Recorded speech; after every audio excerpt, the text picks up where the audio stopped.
1절부터 보겠습니다. 벨사살 왕이 그의 귀족 1000명을 위하여 큰 잔치를 베풀고 그 1000명 앞에서 술을 마시니라. 벨사살이 술을 마실 때에 명하여 그의 부친 느부갓네살이 예루살렘 성전에서 탈취하여 온 금, 은 그릇을 가져오라고 명하였으니 이는 왕과 귀족들과 왕후들과 후궁들이 다 그것으로 마시려 함이었더라. 이 예루살렘 하나님의 전 성소 중에서 탈취하여 온 금그릇을 가져오매 왕이 그 귀족들과 왕후들과 후궁들과 더불어 그것으로 마시려더라. 그들이 술을 마시는 곳은 그 금, 은, 구리, 쇠, 나무, 돌로 만든 신들을 찬양하니라.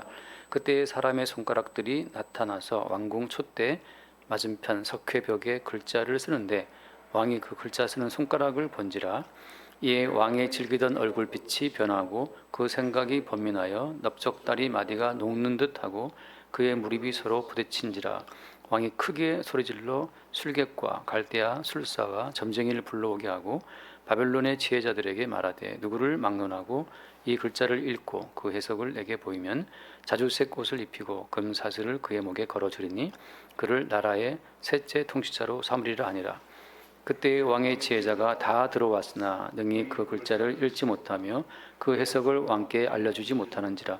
그러므로 벨사살 왕이 크게 번민하여 그의 얼굴빛이 변하였고 귀족들도 다 놀라니라. 여기까지 보겠습니다. 벨사살 왕은 귀족 1000명을 모아놓고 잔치를 베풀죠. 어마어마한 규모의 잔치를 베풉니다. 왕들이 이런 잔치를 베푼다라고 하는 것은 고대의 왕들은 신의 아들이에요. 고대의 왕의 이미지는 보이지 않는 신의 현현이라고 하는 겁니다. 그러니까 왕들도 그걸 알고 있어요. 왕이라는 왕족은 하나님, 보이지 않는 하나님의 대리인, 하나님의 아들이다라고 하는 그 믿음이 왕에게도 있고 다 백성에게도 있는 겁니다. 백성에게도. 그러니까 이제 끊김없이 왕도 나는 신의 아들이야 그걸 말할 수 있고 백성들도 왕이시여 왕은 신의 아들입니다 이렇게 말하는 그런 인식이 깔려 있는 거죠. 이건 이제 왕과 백성들 사이에 합의된 하나의 개념입니다. 왜냐하면은 인간 스스로는 그죠? 인간의 그 삶의 비밀을 풀 수가 없잖아요. 왜 태어났는지 언제 죽을런지 알 수 없잖아요. 그러니까 이제 인간들은 인간 세계의 한계를 인정하되 이러한 인간 세계는 분명히 보이지 않는 어떤 신이 주관할 거야. 근데 그 신이 보여야 말이죠. 그 신을 또 부른다고 신이 오냐 말이죠. 그러니까 어떻게 하겠어요? 결국은 인간들이 그런 보이지 않는 신이 있다라고 가정을 하고 그 보이지 않는 신을 말하자면 구현 눈에 보이게 만들어놨는데 그 중에 하나가 뭐냐면 왕이에요. 왕. 물론 이제 그 금, 은, 동, 구리로 다 어떤 신들의 형상을 만들어 놓긴 했지만 그런 우상들은 말하지 않잖아요. 그런 우상들은 우리의 말을 들어주지도 않고. 근데 유일하게 보이는 사람 왕은 뭔가 말을 하고 뭔가 권능을 행한단 말이죠. 그래서 사람들은 보이지 않는 하나님의 이미지를 보이는 인간에게 이렇게 쏴서 저 인간은 하나님의 아들이야. 저 인간은 하나님의 현현이야. 이렇게 이제 그 왕에게 의미 부여를 하고 그리고 스스로 부여한 그 신의 아들로서의 왕에게 자기들이 의미를 부여했잖아요. 거기에 믿음을 담아주는 거죠. 인간이 자기 믿음이 헛되지 않으려면 내가 믿는 대상에다가 신의 어떤 가치를 부여를 해야 돼요. 우리가 뭐 석가모니 부처상이든 뭐 신천지든 간에 무조건 내 믿음이 헛되지 않기 위해서는 분명히 그 대상에다가 어떤 신의 신적 이미지를, 신적 가치를 부여를 해야만 내 믿음이 헛되지 않잖아요. 그러니까 자기 신앙생활의 가치가 헛되지 않게 하기 위해서 내가 믿는 대상에다가 온갖 이미지를, 의미를 부여하는 겁니다. 그러니까 이건 어떻게 보면 짜고 치는 고집 같은 거죠.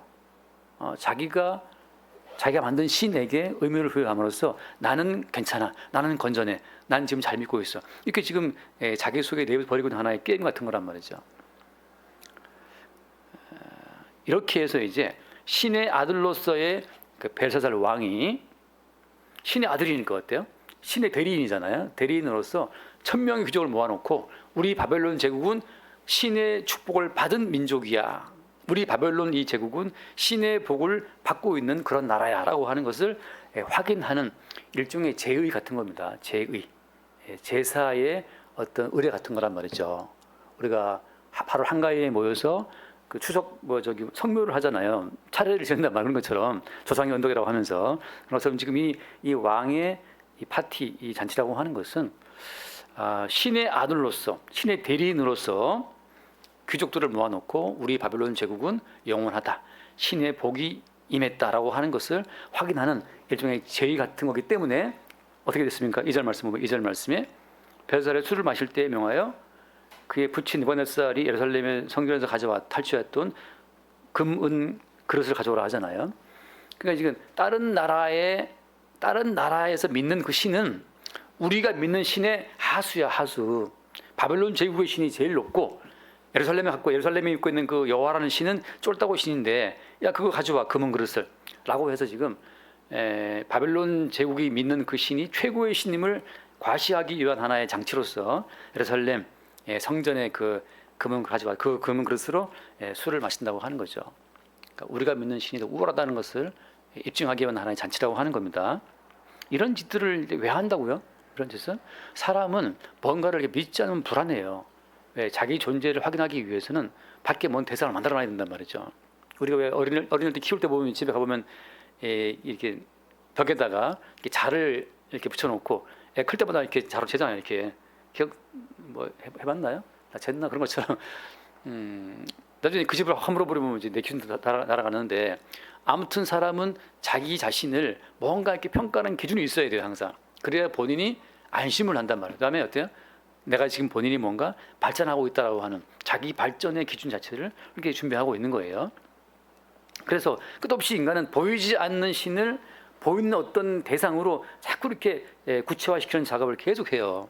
오늘날 교인들은 어때요? 오늘날 교인들은 보이지 않는 하나님과 예수님을 교회 생활이라고 하는 것으로 구체화시켜서 교회 생활에 열심을 내는 정도로 자기 신앙의 정도를 평가하고 측정하고 있는 거예요. 교회 잘 나오면 믿음 좋은 사람, 교회 빠지면 좀 시험 든 사람, 헌금 많이 하면 믿음 좋은 사람, 모임 잘 나오면 괜찮은 사람, 이렇게 교회 생활이라고 하는 것을 교훈 삼아 가지고 보이지 않는 하나님과 예수를 섬기고 있는 그 어떤 무형의 어떤 신앙 행위 자체를 보이는 가시적인 기준으로 이렇게 구체화를 하고 있는 거예요. 이게 바보 같은 짓입니까? 이게 엉터리 같은 짓이에요. 잠깐 말씀, 마태복음 15장 말씀, 마태복음 15장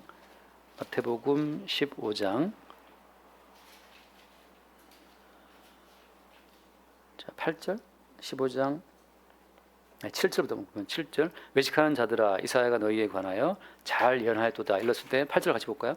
이 백성이 입술로는 나를 공경하되 마음은 내게서 멀도다. 사람의 계명으로 교훈을 삼아 가르치니 나를 헛되이 경배하는도다. 사람의 계명으로 교훈을 삼아, 이게 무슨 이야기예요? 하나님의 모든 말씀 자체는 어떻게 보면 굉장히 애매한 말씀이고 하나님의 말씀은 인간 자체를 죽이는 말씀이에요. 하나님의 모든 계명은 그대로 따라가잖아요. 살자가 아무도 없습니다. 그게 구약에서 이미 입증된 거예요. 하나님의 계명을 그대로 적용을 했더니만 광야에서 이스라엘 백성들이 20세 이상으로 다 죽었어요. 하나님의 율법을 받아서 그대로 대입을 하면 하나님의 계명 앞에 살 자가 아무도 없습니다. 그게 이스라엘 백성들이 광야 40년을 지나면서 20세 이상은 다 죽었다는 것으로 입증이 됐어요. 오늘날 목사님들은 살 수 있을까요? 장로님들은? 천만의 말씀이 그대로 오면 살 자가 아무도 없어요. 이것을 보고 바리새인들이, 서기관들이, 대제사장들이 야 이거 그대로 했다간 다 죽네. 야 이렇게 그대로 하면 다 죽으니까 이거 그러지 말고 이것을 사람의 계명으로 교훈을 삼아, 다시 말해서 인간이 사람들끼리 지킬 수 있는 정도의 교훈으로 이 모든 말씀을 교훈화하자 이겁니다. 보이지 않는 하나님의 계시를, 그러니까 지킬 수 없는 하나님의 계시의 말씀을 지킬 수 있는 사람의 계명으로, 사람의 규칙으로 바꾸는 거예요. 제가 늘 하는 말씀처럼 하향평준화, 계시의 말씀을 인간 나름대로 해석하고 소유해서 인간들이 지킬 수 있는 사람의 교훈으로 다 바꾸는 겁니다. 말하자면 오늘날 교회에서 주일 예배 나오고 수요 예배 나오면 믿음 좋은 사람, 그 다음에 11조까지 하면 이 사람은 집사 자격이 주어져, 이 사람은 금요일까지 예배를 나와, 이 사람은 이제 권사 장로까지 갈 수가 있어요. 새벽 기도를 나와, 이 사람은 장로 합격. 그러니까 사람으로서는 그 사람의 믿음이 좋은지를 알 길이 없어요. 어떻게 압니까? 사람의 계명으로 교훈을 삼아 인간 세계에 통용되고 있는 규칙들을 제공함으로 말미암아 우리 교회는 이거 하는 사람들은 믿음이 좋은 사람이다 하고 딱 이렇게 각 교회들마다 그 교회 나름대로의 계명이 있어요. 그 계명을 지키면 그 무리 내에서는 믿음이 좋은 사람이 인정되는 거죠. 근데 그게 주님 보시기에는 어때요? 헛되이 경배한도다. 주님 보시기에는 헛된 거예요. 아무 의미가 없어요. 어떻게 할 수 있습니까? 요한복음 8장은 아까 요한복음 8장 유명한 말씀이니까 한번 보겠습니다. 8장 7절 말씀. 요한복음 8장 7절을 보면은 같이 한번 읽어볼게요. 그들이 묻기를 맞이하는 이에 일어나 이르시되 너희 중에 죄 없는 자가 먼저 돌로 치라 하시고. 자, 간음 중에 잡힌 여자를 끌고 왔잖아요. 모세의 법을 어때요? 적용을 하면 여자는 돌로 쳐 죽여야 돼. 아무튼 하나님 주신 말씀대로 적용을 하면 다 죽어야 되는데 다 죽은 그 중에 하나 딱 걸린 거죠. 걸린 거면 아니에요. 그래서 다 이제 끌고 와가지고 예수님 어떻게 할까요? 이 사람 여자 어떻게 할까요? 하나님의 계명대로 하자면 돌로 쳐 죽여야 되는데 어떻게 할까라고 물어볼 때 답변이 뭐였어요? 답변이 너희 중에 죄 없는 자가 먼저 돌로 치라. 9절 말씀 9절 그들이 이 말씀을 듣고 양심의 가책을 느껴 어른으로 시작하여 젊은이까지 하나씩 나가고 오직 예수와 그 가운데 섰는 여자만 남았더라. 그럼 다 떠나갔어요. 무슨 말이냐 하면 너희 중에 죄 없는 자는 있어요 없어요? 아무도 없어요. 모두가 다 죽어야 돼. 모두가 죽어야 된다고 하는 것은 이미 광야 40년 세월 동안 확증이 된 겁니다. 다 죽어야 돼요. 얼마나 속 시원해. 다 죽어야 되니까. 우리 사람도 죽읍시다, 그죠? 예. 죽어야 되는데 오늘 살아 있잖아요. 오늘 리안 죽을 뻔했고, 그지? 예. 그래도 뭐 똥차 안 치고 BMW 치워주고 좀 영광스러운가? 별 의미도 없잖아요. 의미도 없어요. 다 죽어야 된단 말이죠. 자, 따라서 사람의 계명으로 교훈을 삼아서 오늘날 교회 가운데서 이게 그러니까 사람의 계명으로 교훈을 삼는 이 집단이 오늘날 어디예요? 오늘날 이게 교회라고 교회. 다 등급을 매겨놨어요. 교회마다 믿음 좋으신 분, 안 좋으신 분, 노력해야 될 분, 발전하고 있는 분. 하나님 무슨 말씀하시는지 하나님 말씀은 니들은 다 죽어야 돼. 이거 매일 말씀하시는데 사람들은 그걸 죽음을 치워버리고 우리끼리 사람의 계명을 교훈 삼아 가지고 우리끼리 등급을 나눠놨어. 야, 이 믿음 좋은 권사님은 천국 갈 거야. 저 일주일 교훈 썬데이 크리스찬 주일만 나온 저 사람은 야 불안불안한데 이러고 자기들끼리 평가하고 있는 거죠. 주님 하시는 말씀이 너희들 다 싹 다 죽어야 돼. 이렇게 말씀하시고 여기에서 우리가 나는 좀 다르지 않을까요? 라고 생각하는 그게 어때요? 그게 착각이라는 말이죠. 모두가 다 하나님 보시기에 그냥 죽어야 될 자밖에 없어요. 잠깐 얘기를 제가 왜 잠깐 깜빡 잊어버렸네. 그러니까 어쨌든 간에 지금 이 바벨론 왕 자체는 자기들이 믿고 있는 그 신의 우월함을 입증하기 위해서 예루살렘 성전의 그릇들을 가지고 먹고 마시면 약간 지금 그런 중에 있었는데 어떤 상황이 벌어진 겁니까? 그러니까 금, 은, 구리, 쇠 이런 신당들을 찬양하고 있었는데 그때 뭐가 나타났어요? 돌아와서 5절 말씀 보면 5절에 5장 5절 그때 사람의 손가락들이 나타나서 왕궁 소대 맞은편 석회벽에 글자를 딱 썼단 말이죠. 왕이 글자 쓰는 손가락을 본 순간 완전 충격, 너무 큰 뭐라고 할까요? 거의 공포를 느낀 거죠. 무슨 말인가 하면 이것은 지금 바벨론 왕 자체는 지금 어때요? 자기가 만든 자기 중심의 세계를 견고히 구축한 최고의 사람이잖아요. 왕이라고 하는 것은 자기가 생각하는 자기 세계를 구축하는 데 성공한 사람이에요. 정적을 물리치고 외적을 물리치고 자기가 생각하는 자기 세계에 신의 자리에 오른 사람이 왕이란 말이죠. 신의 대리인, 신의 아들로 올라갔는데 뭐가 보인 거예요? 내 세계에는 없던 어떤 현상이 발생한 거란 말이죠. 내가 통치하는 내 제국에는 저런 손가락이 나타나갖고 글씨를 쓰는 손가락 저런 것은 본 적이 없어요. 바벨론 제국의 그 왕궁 그 제국 내에서는 나타나는 손가락이 글씨를 쓰는 그런 손가락은 본 적이 없어요. 다시 말하면 내 중심의 세계에 외부의 어떤 대상이 침투해 들어온 거죠. 이 뭐지? 나 중심의 세계를 허물어뜨리는 어떤 외부의 세계의 침투를 맞이하는 그 순간의 충격, 그 순간의 공포를 느낀 겁니다. 그리고 우리가 살아오면서 내가 아는 내 중심적인 세계가 꾸준히 가잖아요. 지역 백성입니다. 내가 아는 내 세계를 도와주러 오신 예수를 믿잖아요. 지역 백성이에요. 예수님은, 하나님은 내가 아는 내 세계를 깨뜨리고 붕괴시키고 심판하러 오신 분이기 때문에 일단 내가 아는 내 세계는 밖에서 오신 예수에 의해서 이게 심판을 받고 무너지고 죽어야 되는 거예요. 너희 중에 죄 없는 자가 돌로 쳐라라고 하는 말씀처럼, 그러니까 내가 아는 내 세계, 내가 돈으로 구축하고 명예로 구축하고 대한민국이라고 하는 요 사회에서 내가 구축한 내 세계, 내가 아내와 남편과 아이들과 함께 오순도순 살아가는 요 어떤 소박한 행복한 내 요 세계 자체가 밖에서 온 어떤 분에 의해서 무너지지 않으면 지옥 백성이라니까요. 지옥 백성입니다. 잠깐 말씀 볼게요. 사도행전 12장 말씀 볼게요.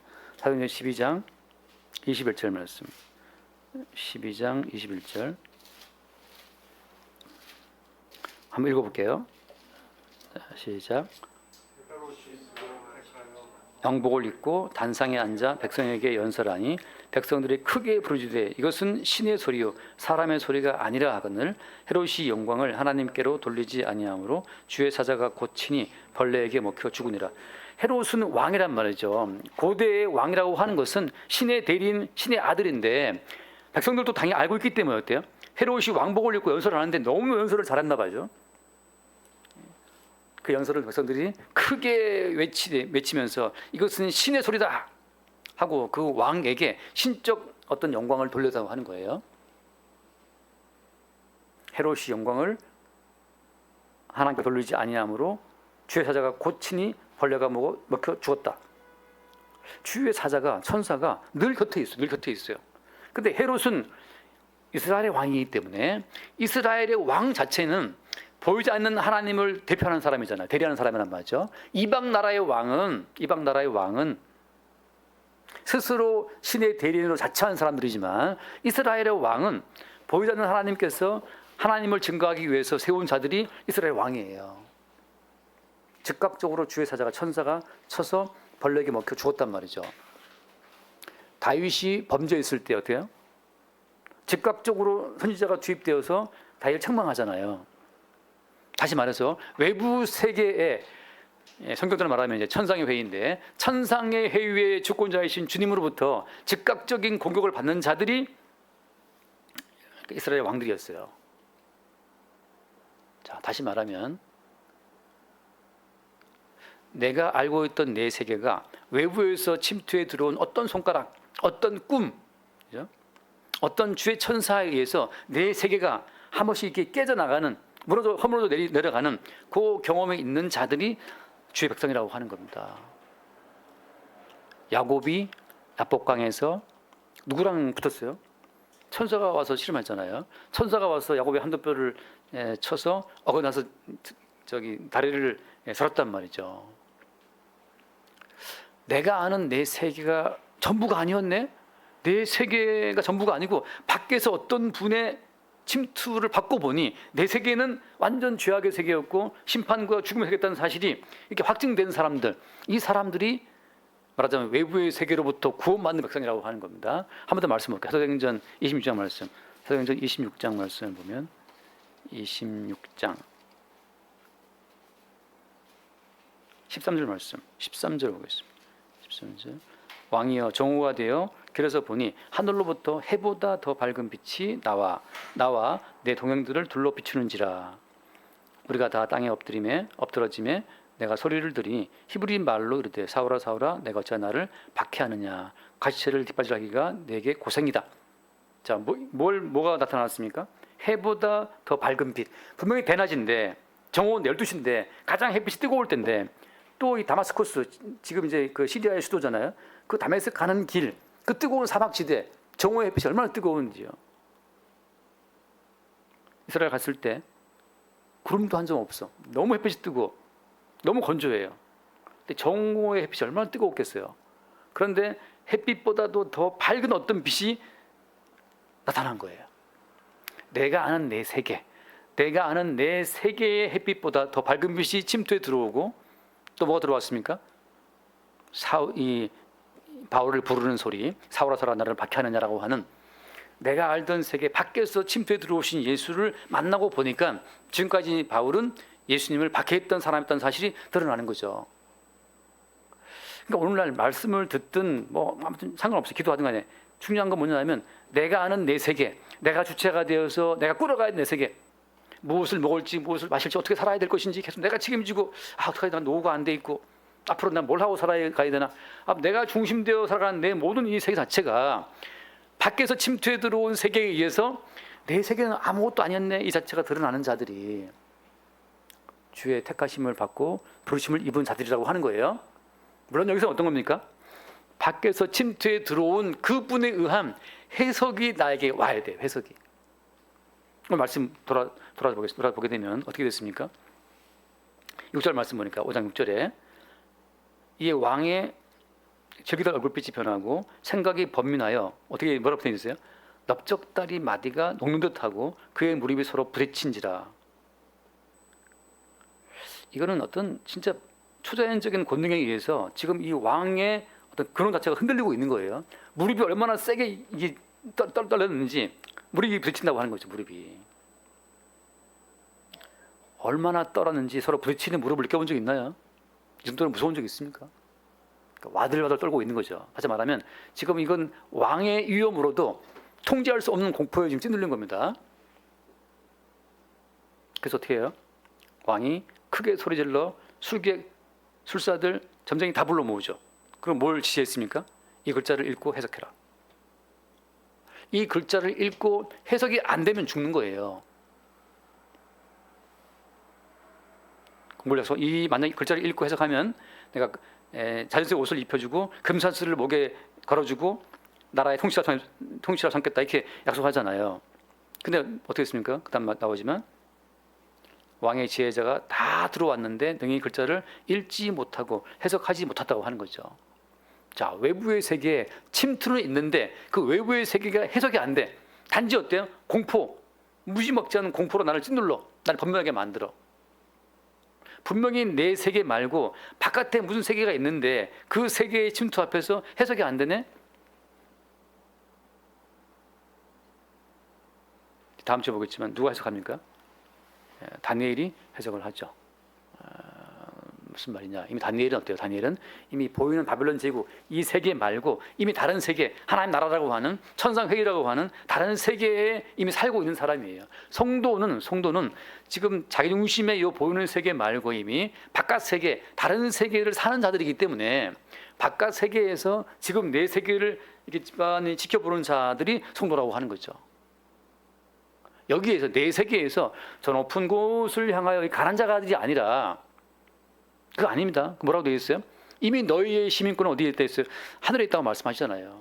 이미 너희들은 이미 죽었고 너희의 생명은 그리스도와 함께 하나님 안에 감춰져 있다고 한단 말이죠. 그러니까 이미 성도는 하나님의 나라의 관점에서 자기의 인생을, 자기의 조그만 인생 자체를 볼 수 있는 안목이 들어온 자라고 하는 거죠. 내가 내 인생의 주인인 것처럼 그냥 걱정하고 염려하고 어떻게 살아야 되나 막 이러고 있을 때 이미 우리가 사는 이 세계, 바깥 세계에 계신 그분은 이미 우리를 다 보고 있단 말이죠. 그러니까 지금 이 왕 자체가, 왕이 나름 수많은 정적을 물리치고 그리고 수많은 외적을 물리치고 세웠던 이 견고한 바벨론 제국이라는 나라가 바깥 세계에서 보니까 어때요? 바깥 세계가 손가락만 내비쳐서 뿐인데 어때? 존재가 공포에 짓눌러 가지고 어쩔 줄을 모르는 상태에 들어간 겁니다. 천명의 휴족을 모아놓고 호기를 부리고 잔치하던 이 왕이, 그 왕의 위험 따위는 아무것도 아닌 거예요. 바깥 세계가 들어오면 천사가 치니까 바로 벌레가 먹어 죽었던 헤롯 왕처럼, 그냥 인간 세계에는 굉장한 것 같지만 천사가 치니까 벌레 먹어 죽고 손가락 등장하니까 바로 공포에 들어서 어쩔 줄을 모르는 이 실존의 뭐랄까요, 공포, 두려움, 염려, 이게 인간이란 말이죠. 그러니까 우리가 교회 안에서 사람의 계명으로 교훈 삼아 가르쳐준 이렇게 하시면 됩니다. 기뻐하십니다. 이런 몇 개 계명 지켰다라고 거기에 의미를 두고 나 교회 나가서 열심히 나갔더니만 내가 드디어 집사가 되고 장로가 되었어. 이 자체가 얼마나 웃기는 노릇인지를 우리가 생각할 수 있어야 돼요. 주님은 매일 우리 존재를 죽이면서 찾아오시는 분인데 그런 딱지가, 그런 계급장이 무슨 의미가 있습니까? 오늘 잠깐 뉴스 보니까 이란의 민병대장인가? 그냥 날아온, 그냥 모르죠. 그냥 날아온 미사일 즉사했잖아요. 그 미사일 날아올지를 예상이나 했겠어요? 그러니까 그 민병대장이니 무슨 최고 지도자니 무슨 장관이니 그런 딱지가, 그런 계급장이 무슨 의미가, 아무 의미가 없어요. 지금 벨사살 왕도 어때요? 손가락 앞에 그냥 벌벌 떨고 있잖아. 아무 공포에 짓눌려 가지고 지금 서로 무릎이 부딪혀서 이렇게 떨고 있는 상태에서 왕이 무슨 의미가 있냐고. 왕이 무슨 의미, 아무 의미 없어요. 인간들끼리 그냥 즐기고 있는 거죠. 그래서 오늘 이야기 어떤 또 핵심은 뭐냐면 지금 이런 거죠. 지금 바벨론 제국이 이날 밤에 망합니다. 이제 이 마지막 날에 바벨론 제국이 망할 마지막, 페르시아가 와서 이제 다 점령해버리고 끝나버렸는데, 지금 자기 제국이 페르시아 제국 군대에 의해서 지금 포위를 당하고 곧 망할지도 모르는 이 긴박한 상황인데, 이 왕은 지금 자기 왕국의 강대함을 믿고 잔치를 벌이고 있는 거예요. 마치 부자가 돈을 엄청나게 벌었잖아요. 열에서 그걸 다 쌓아놨단 말이죠. 근데 주님 하신 말씀 뭐였습니까? 주님 하신 말씀이 어리석은 부자야, 내가 오늘 밤 네 영혼을 찾겠다. 그럼 너에게 이 많은 이 부유함이 어떻게 되겠느냐라고 지금 하신 말씀처럼, 지금 이 왕은 바벨론 제국의 그 영광 가운데 도취되어 있지만 하나님께서는 다 준비해서 이제 그날 밤에 이 제국의 어떤 숨통을 끝내버립니다. 주께서 우리 가운데 오셔서 하시는 그 모든 말씀은 어떤 것이냐 하면, 끝없이 우리 가운데 날마다 이 죽음을 시행하시는 거예요. 성도는 누구냐? 날마다 내가 아는 나중심적인 세계 말고 밖에서 침투해서 어떤 손가락이 글씨 쓴 글씨처럼, 이 모든 성경 말씀이 손가락으로 쓴 글씨처럼 내 세계를 허물어뜨리고 무너뜨리는 어떤 그 외부 세계에 살아있는 침투로 받아들이는 사람들이 이 성도인 거죠. 그래서 매일매일 내가 아는 나중심적인 이 모든 세계가 이게 다가 아니네. 심지어 요셉처럼 감옥에 들어간다 하더라도 그것은 어때요? 그냥 이 인간들이 세운 요 세계의 하나의 작은 구역의 일부란 말이죠. 내가 종으로 팔려가든 감옥에 들어가든 그것이 바깥 세계에서 볼 때는 그게 다 주님께서 예정해 놓으신 대로 펼쳐가는 과정이고 큰 의미가 없어요. 그러니까 이 보이는 세계 가운데에서 왕과 함께 그 잔치에 참여를 한 1000명이든 참여받지 못한 밖에 사람이든 간에 의미가 있습니까? 없습니까? 의미가 없는 거예요. 자본주의 이 세계에서 상위 천등에 들어가는 그런 부여를 이루든, 자본주의 사회에서 저 밑에 나사로 거지로 살든 간에 그 자체가 의미가 없다는 거죠. 그냥 모든 것은 다 어때요? 하나님의 심판이 예정되어 있다고 하는 겁니다. 잠깐 말씀 읽고, 요한계시록 18장 말씀, 요한계시록 18장 1절 말씀.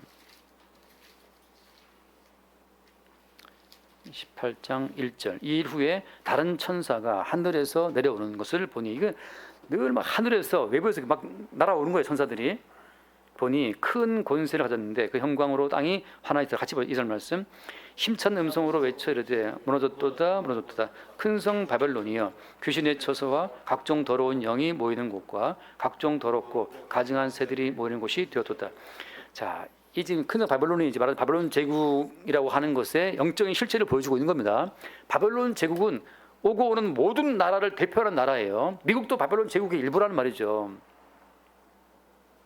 미국은 지금 바벨론 제국의 일부인데 불구하고 제국으로서의 어떤 제가 볼 땐 통치 영향이 지금 많이 딸리고 있는데, 여기서 무슨 일이 벌어지고 있습니까? 그 큰 성 바벨론을 뭐라고 불러요? 귀신의 처소와 각종 더러운 영이 모이는 곳이라고 하잖아요.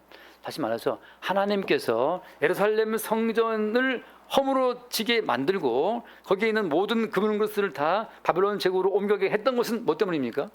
마지막 때는 모든 사람들이 다 바벨론 제국으로 다 끌려가요.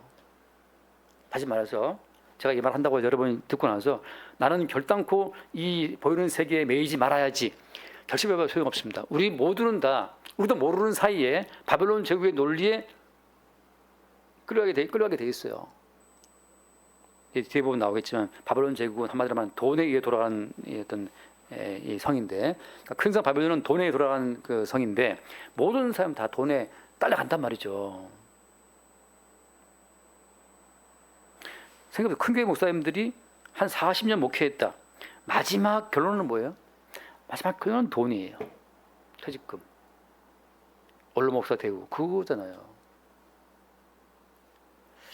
다시 말해서 하나님께서는 모든 인간들을 몽땅 다 큰 성 바벨론에 집어넣으시는 겁니다. 이렇게 나는 홀로 안 들어갈, 난 빠져나와 있을 거야.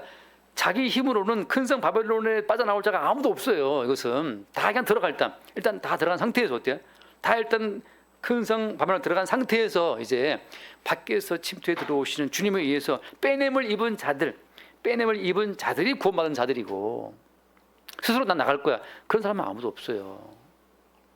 스스로 나온다, 황금보기를 돌아치 한다, 최영장군 빼고는 없단 말이죠. 뭐 정말 그 사람 나온 사람이겠습니까? 그것도 아니란 말이죠. 큰 성 바벨론은 귀신에 쳐서 각종 더러운 영이 모이는 곳, 각종 더럽고 가증한 새들이 모이는 곳. 바꿔 말하면 자본주의 사회 큰 성 바벨론 하는 것은 쉽게 말하면 어때요?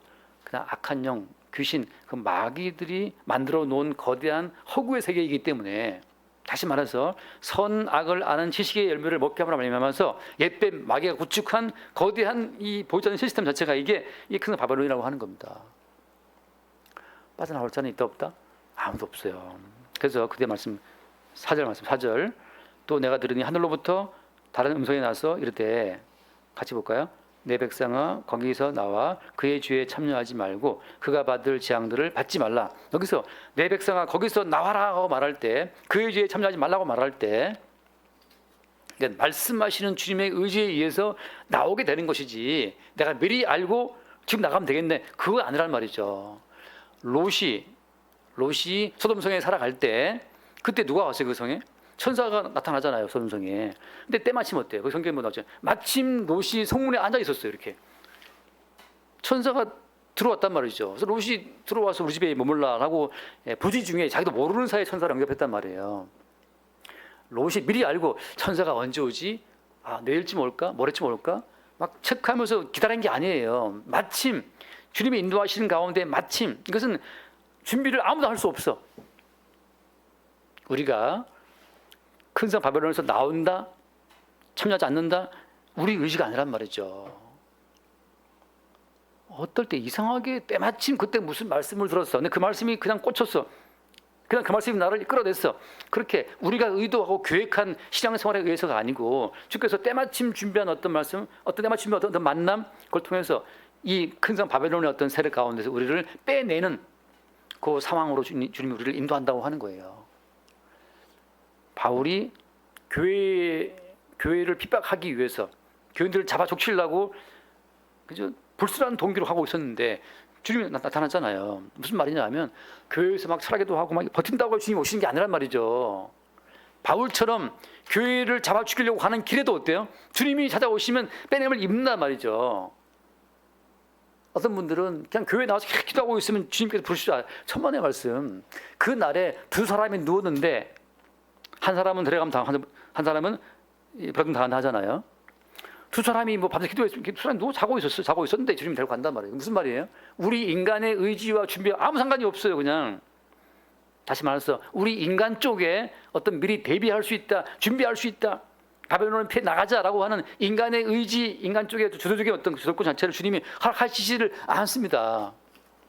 졸리면 그냥 밤에 주무시고, 두 사람이 누워있다가도 다 자고 있는데 한 사람은 주님 데려가신단 말이죠. 한 사람 버려도 당하고. 두 사람이 밭에서 일하고 있었잖아요. 두 사람이 기도했던 게 아니에요. 밭에 일하고 있었는데 한 사람은 지금 데려간단 말이죠. 한 사람 버려도 당하고. 그런 것처럼 우리가 언제 어디에 어떻게 있다 하더라도 내 백성에서 나와라고 부르시는 그 주의 부르심 가운데 호응할 수 있는 것은 주께서 그렇게 역사하시기 때문에 그런 거예요. 우리가 준비해서가 아니고. 자, 그래서 지금 뭐 뒤에 있는데 그만 읽고. 그래서 오늘 이야기의 어떤 큰 주제는 뭐 주제란 그렇지만, 이 벨사살 왕이라고 하는 것은 우리 모든 인간들의 롤 모델이에요. 예컨대 리아하고 셀리도 나를 그 바닥에서 뭔가 바라보는 어떤 모델이 있어 없어? 있잖아요. 나 이 사람 되고 싶어. 예. 목사님들은 어때요? 제 또래 목사님 예전에 정경 목사님 책 많이 봐. 가면 뭐 보고 있으면 정경 목사 책 보고 있어. 정경 목사님 책처럼 읽고 되고 싶어가지고. 요즘 뭐 탐킬러인가 뭐 그것도 인기가 있어요. 로버트 실로 뭐 옛날에 한때 유행했고 다들 뭔가 있단 말이죠. 모든 인간들의 롤 모델이 바벨론 제국의 왕이에요. 정치인들의 모든 왕, 대통령이듯이 아무튼 이 바벨론 제국의 왕 자체는 인간 세계의 모든 제국의 으뜸이기 때문에 다 이 왕을 추구하는데 이 왕을 중심으로 형성된 이 거대한 인간 세계 자체가 나타난 문득 침투한 손가락, 뭔가 글씨를 쓰는 그 새로운 기준을 제시하는, 다음 주에 보겠지만 새로운 기준을 제시하는 그 손가락에 의해서 니들은 다 죽어야 돼, 다 망할 땅이야, 이게 드러난다고 하는 거죠.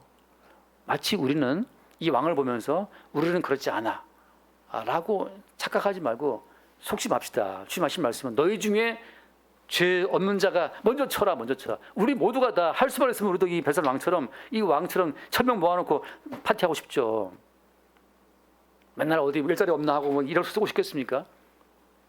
오히려 내가 사람들을 고용하는 그런 사람이 되고 싶지. 그렇잖아요, 민수사님. 민수사님이 회사 세워가지고 다 사람 이렇게 뽑고 내가 뭐 그거 싶지. 내가 가서 막 원서 밀고 좀 써달라고 쉽지 않잖아요. 이 왕의 모습이 우리 모두의 모습인데 감사하게도 이게 뭐 감사한지 모르겠지만 아무튼 주님께서 침투에 들어오셔서 내 세계의 산통을 늘 깨뜨리시네. 늘 깨뜨리고 늘 무너지게 하시니까 아, 주님 내 세계의 주인은 내가 아니네요를 알게 되는 그 오늘이 내 세계를 허무시고 주님 세계의 일부로 나를 편입시키시는 그 은혜가 오히려 큰 겁니다. 건강하게 가고 싶었는데 왜 차가 와서 나를 받아? 그 내 세계를 오늘 허물었어.